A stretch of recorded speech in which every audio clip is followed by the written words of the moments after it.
Yakobus 2. Jangan memandang muka. Saudara-saudaraku, sebagai orang yang beriman kepada Yesus Kristus Tuhan kita yang mulia, janganlah iman itu kamu amalkan dengan memandang muka. Sebab jika ada seorang masuk ke dalam kumpulanmu dengan memakai cincin emas dan pakaian indah, dan datang juga seorang miskin ke situ dengan memakai pakaian buruk, dan kamu menghormati orang yang berpakaian indah itu, dan berkata kepadanya, "Silahkan Tuan duduk di tempat yang baik ini."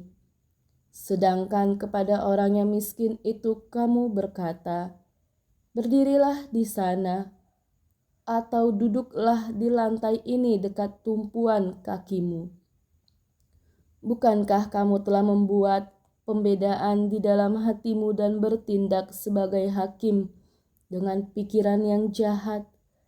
Dengarkanlah, hai saudara-saudara yang kukasihi.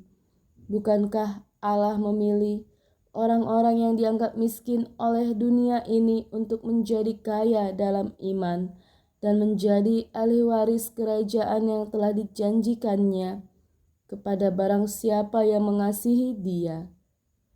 Tetapi kamu telah menghinakan orang-orang miskin. Bukankah justru orang-orang kaya yang menindas kamu dan yang menyeret kamu ke pengadilan? Bukankah mereka yang menghujat nama yang mulia, yang olehnya kamu menjadi milik Allah? Akan tetapi, jikalau kamu menjalankan hukum utama yang tertulis dalam kitab suci, "Kasihilah sesamamu manusia seperti dirimu sendiri," kamu berbuat baik. Tetapi jikalau kamu memandang muka, kamu berbuat dosa, dan oleh hukum itu menjadi nyata bahwa kamu melakukan pelanggaran. Sebab barang siapa menuruti seluruh hukum itu tetapi mengabaikan satu bagian daripadanya, ia bersalah terhadap seluruhnya. Sebab ia yang mengatakan, "Jangan berzina," ia mengatakan juga, "Jangan membunuh."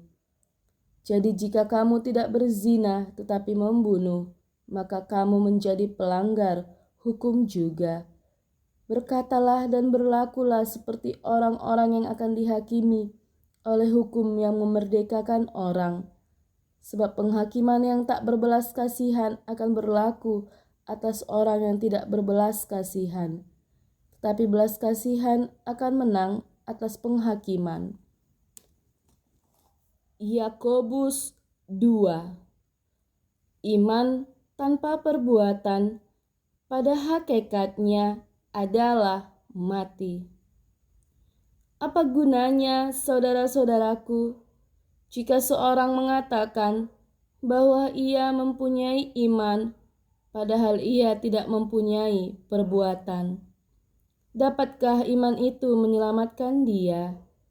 Jika seorang saudara atau saudari tidak mempunyai pakaian dan kekurangan makanan sehari-hari, dan seorang dari antara kamu berkata, "Selamat jalan, kenakanlah kain panas dan makanlah sampai kenyang," tetapi ia tidak memberikan kepadanya apa yang perlu bagi tubuhnya, apakah gunanya itu? Demikian juga halnya dengan iman. Jika iman itu tidak disertai perbuatan, maka iman itu pada hakikatnya adalah mati. Tetapi mungkin ada orang berkata, "Padamu ada iman dan padaku ada perbuatan." Aku akan menjawab dia, "Tunjukkanlah kepadaku imanmu itu tanpa perbuatan, dan aku akan menunjukkan kepadamu imanku dari perbuatan-perbuatanku." Engkau percaya bahwa hanya ada satu Allah saja, itu baik. Tetapi setan-setan pun juga percaya akan hal itu dan mereka gemetar.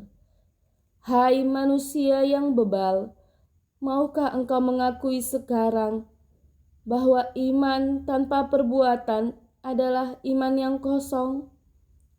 Bukankah Abraham bapa kita dibenarkan karena perbuatan-perbuatannya ketika ia mempersembahkan Ishak anaknya di atas mezbah? Kamu lihat bahwa iman bekerja sama dengan perbuatan-perbuatan, dan oleh perbuatan-perbuatan itu iman menjadi sempurna.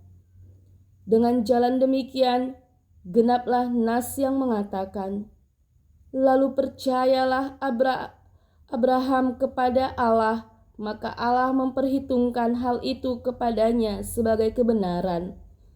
Karena itu Abraham disebut sahabat Allah. Jadi, kamu lihat bahwa manusia dibenarkan karena perbuatan-perbuatannya, dan bukan hanya karena iman. Dan bukankah demikian juga Rahab pelacur itu dibenarkan karena perbuatan-perbuatannya ketika ia menyembunyikan orang-orang yang disuruh itu di dalam rumahnya, lalu menolong mereka lolos melalui jalan yang lain. Sebab seperti tubuh tanpa roh adalah mati, demikian jugalah iman tanpa perbuatan-perbuatan adalah mati.